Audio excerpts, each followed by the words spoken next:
जय जय रामकृष्ण हरी. गजर हरी कीर्तनाच्या YouTube चॅनलवरती आपले स्वागत आहे. व्हिडिओ आवडल्यास व्हिडिओला लाईक करा व असेच दर्जेदार व्हिडिओ पाहण्यासाठी चॅनलला सबस्क्राइब करा. बघा, परमार्थामध्ये चित्त आणि संसारामध्ये वित्त महत्वाचे आहे. आणि अजून एक गोष्ट सांगून जाईल महिला मंडळ मी तुम्हाला. मीही एक स्त्री आहे आणि भारतीय स्त्री ही भारताची शान मान इज्जत आहे. बरोबर? भारताची स्त्री ही भारताची शान मान इज्जत आहे आणि भारताची संस्कृती टिकवणं हे आपलं काम आहे. मी नेहमी सांगते आपली भारतीय संस्कृती खूप ग्रेट आहे. All culture is the best culture in my Indian culture. India is the only philosophical country. आपला भारत देश संस्कृती प्रधान देश आहे आणि ती संस्कृती आम्हाला टिकवून ठेवायची आहे. अहो, परकीय लोकांनी आपल्या भारतीय संस्कृतीला डोक्यावर घेऊन मिरवावं अशी आमची भारतीय संस्कृती आहे. आणि आपल्या संस्कृतीने आपल्याला पोशाख घालून दिलाय ना ताई. कुठला पोशाख घालून दिलाय? आपली भारतीय संस्कृती सांगते बाई ही साडीत सुंदर दिसते, बाई नऊवारीत सुंदर दिसते आणि त्यातल्या त्यात जर तिच्या डोक्यावरती पदर असेल तर ती अजूनच शोभून दिसत असते. डोक्यावरती पदर असला पाहिजे. अहो, एवढंच नाही, स्त्रीच्या अंगावर जर अंगभर कपडे असतील ना तर जग तिचा सत्कार करेल. म्हणून अंगभर कपडे घातले पाहिजे. पण मला खरं सांगा महिला मंडळ, लाज झाकणं कोणाचं काम आहे? उत्तराची अपेक्षा ठेवते मी तुमच्याकडनं. लाज झाकणं कोणाचं काम आहे? आपलं काम आहे. बरोबर? बाईचं काम आहे. पण आज आपली सगळीची सगळी लाज जर कुणी झाकून घेतली असेल ना, यांनी झाकून घेतली आहे.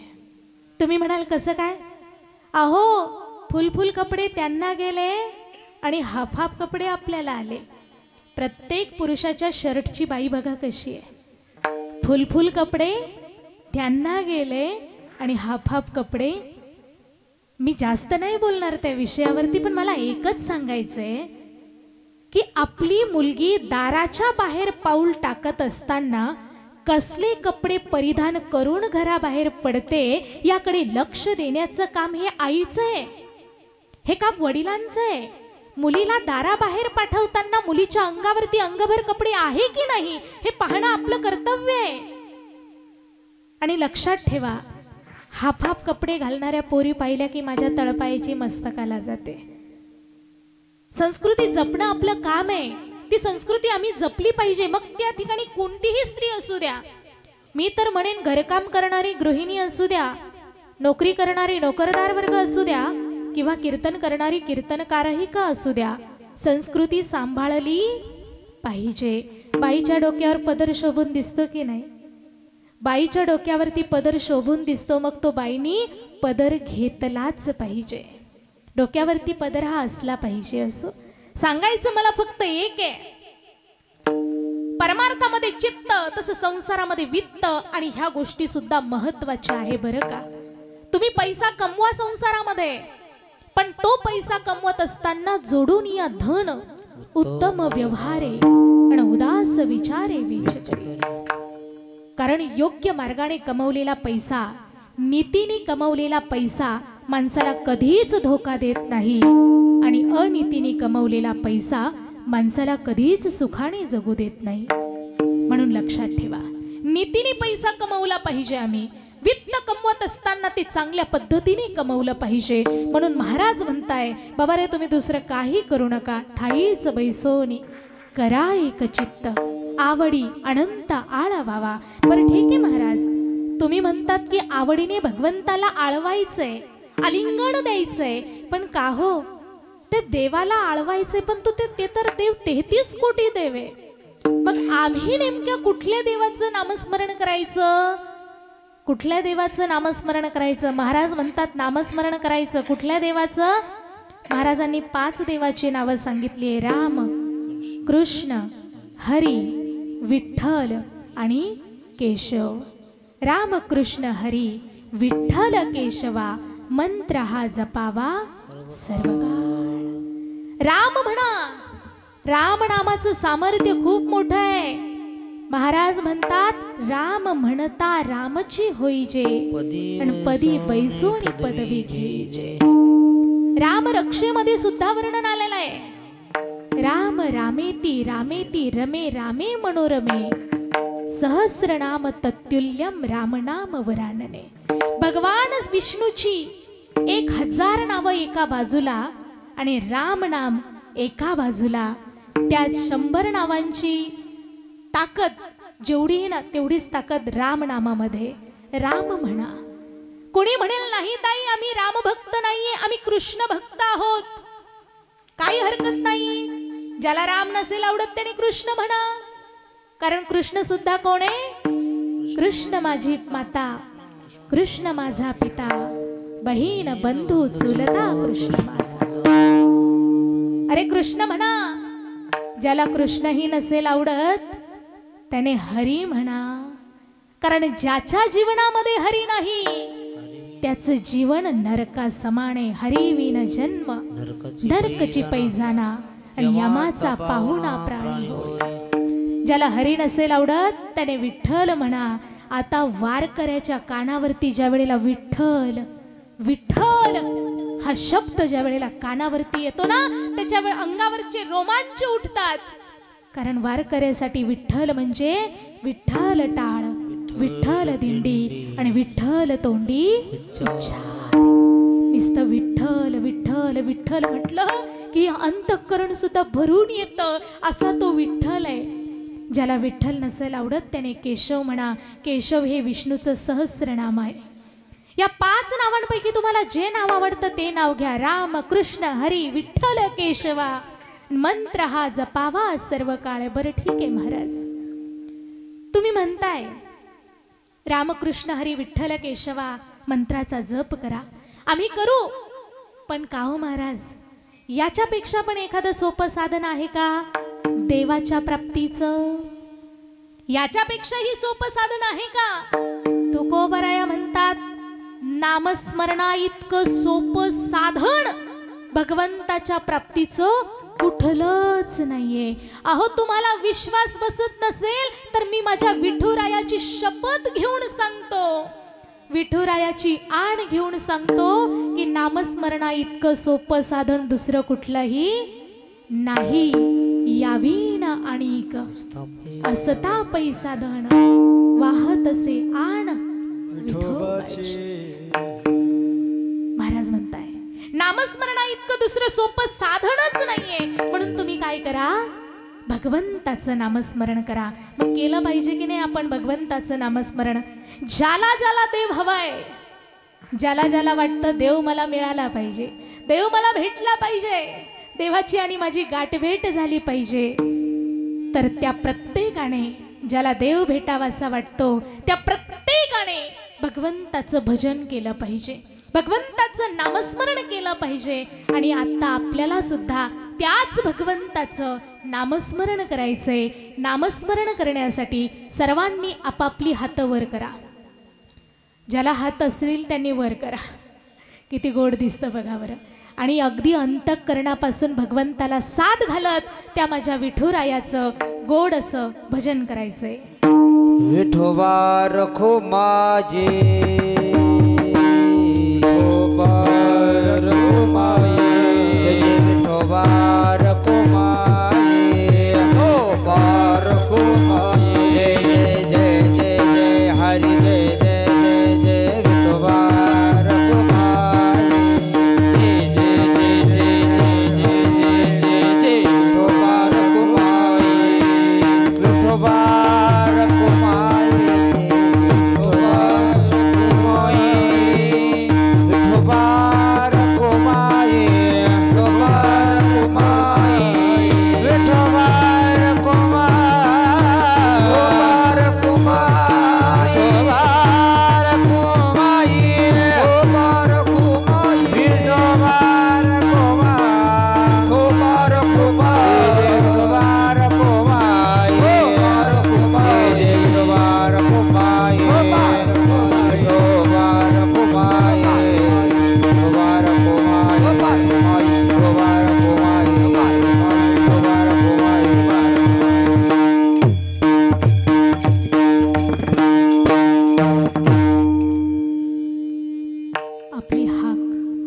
आपली ही साध निश्चित त्या विठुरायापर्यंत पोहोचली असेलच यात शंकाच नाही. पण बघा, जेवढ्या आर्ततेने आपण देवाला हाक मारली ना, खरं तर तेवढ्याच आर्ततेने आपण संतांना सुद्धा हाक मारली पाहिजे. कारण त्या देवापर्यंत घेऊन जाणारे आपले कोणे संत आहे. आणि मग म्हणून जेवढं देवाचं सुंदर आपण भजन केलं तेवढंच सुंदर भजन आपण संतांचं करायचंय. आणि त्यामध्ये श्री ज्ञानोबाराया, वारकऱ्याचा प्राण म्हणजे ज्ञानोबाराया आहे. आणि त्या ज्ञानोबारायांचे विश्वगुरु श्री निवृत्तीनाथ दादा, आणि त्या निवृत्तीनाथ दादांचं आपल्या सर्वांना खूप गोड, सर्वांनी पुन्हा एकदा हात वरती करून ते निवृत्तीनाथ दादांचं गोड असं भजन करायचंय. हातावरती करा, हातावरती करा, सर्वांनी हात वरती करा. आनंद घ्यायचाय एका आपल्याला. तालामध्ये टाळी वाजवायची. आजचा दिवस नामस्मरणाचा आहे आणि ते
निवासी काका बोले निवृत्तीराया, सासवड निवासी काका बोले निवृत्तीराया.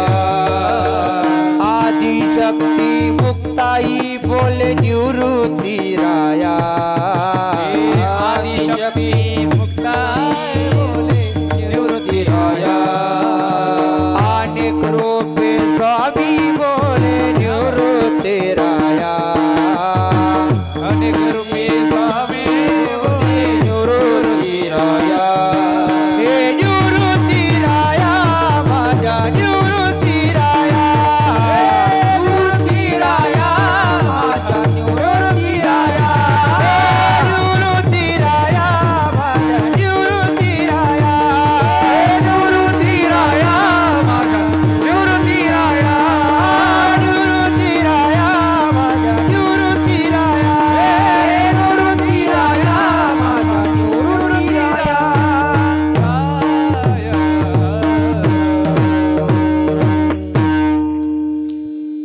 खरं तर अशांत मनाला शांत करण्याचं एकमेव साधन म्हणजे नाम आहे. मी तर म्हणेन देवाच्या रूपापेक्षाही देवाचं नाम खूप गोड आहे. होतं की नाही? या मनाला समाधान प्राप्त होतं ना देवाच्या नामस्मरणाने. अहो कुठलेच विचार नाही. या धर्म मंडपामध्ये बसल्यानंतर सगळं विसरून जातो आपण आणि फक्त त्याच्याशी एकरूप व्हायचंय, देवाशी एकरूप व्हावं तुम्ही. या बाकीच्या संसाराचं त्याच्यावरती जबाबदारी सोडून द्या. हा देह त्याला समर्पित करा. देह समर्पिजे देवा, भार काहीच न घ्यावा, होईल आघावा तुका म्हणे आनंद. आणि ज्याला हे कळालं ना, हे माझं नाहीये, हे माझं नाहीये, हे त्याचं आहे, मी फक्त कोणाचा आहे, मी त्याचा आहे आणि तो माझा आहे, हे ज्याला कळालं ना, माऊली म्हणतात हेमज चिस्तव चाहले परिम्या नाही केले, ऐसे जेणे जाणीतले सुटला गा. ज्याला कळालं ना हे म्हणजे मी नाहीये, तो सुटला, तो या भवसागरातून भवसागर पार करून गेला. आणि जो फक्त माझं माझं माझं माझं करत बसला तो याच भवसागरात डुबला. म्हणून लक्षात ठेवा, या ठिकाणी मी सुद्धा मी स्वतःची नाहीये, हे सुद्धा देवाचे. अरे देवा, तन भी तेरा, मन भी तेरा, तेरा पिंड प्राण, सब कुछ तेरा, तू है मेरा, ये दादू का ज्ञान. काय काय आहे माझं असं? काहीच नाहीये. करता करविता सगळा तो आहे, म्हणून त्याच्यावरती हा भार सोपवून द्यायचाय. त्याचं नामस्मरण हे आनंदाने करायचंय. आवडीने जर त्याचं नामस्मरण केलं ना तर आपली चिंता करायला तो भक्कम आहे. आवडीने भावे हरिनाम घेसीन, तुझी चिंता त्यासी सोडून द्या त्याच्यावरती. आवडीने आम्ही नामस्मरण करायचंय. बरं ठीक आहे महाराज, नाहीये ना नामस्मरणा इतकं दुसरं सोपं साधन नाहीये. विठुरायाची आण घेऊन सांगताय जगद्गुरु तुकोबराय, ठीक आहे. पण महाराज पुढे जाऊन म्हणताय, जो कोणी जीव ज्याने नामस्मरणाचा अंगीकार केला आणि नामस्मरण करून ज्याने भगवंताला प्राप्त करून घेतलं, तो जीव खऱ्या अर्थाने खूप भाग्यवान आहे. तो जीव खऱ्या अर्थाने शहाणा आहे.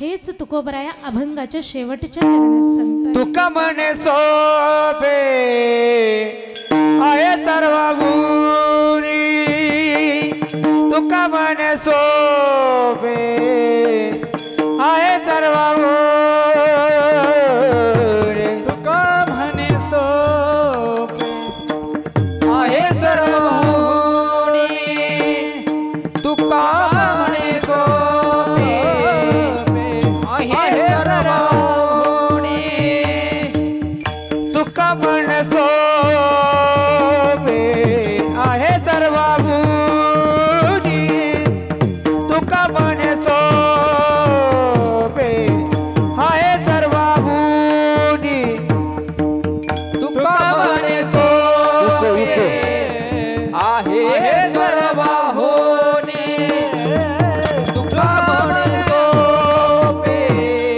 आहे सर्व गुणी, शहाणा तो धनी के दो दे, शहाणा तो धनी हे तो दे, नलगतीचा याच जावे वनांतरा, सुखे येतो घरा नारायण, शहाणा तो धनी घेतो येती, शहाणा तो धनी घेते, नलगतीचा याच जावे वनांतरा, सुखी येतो घरा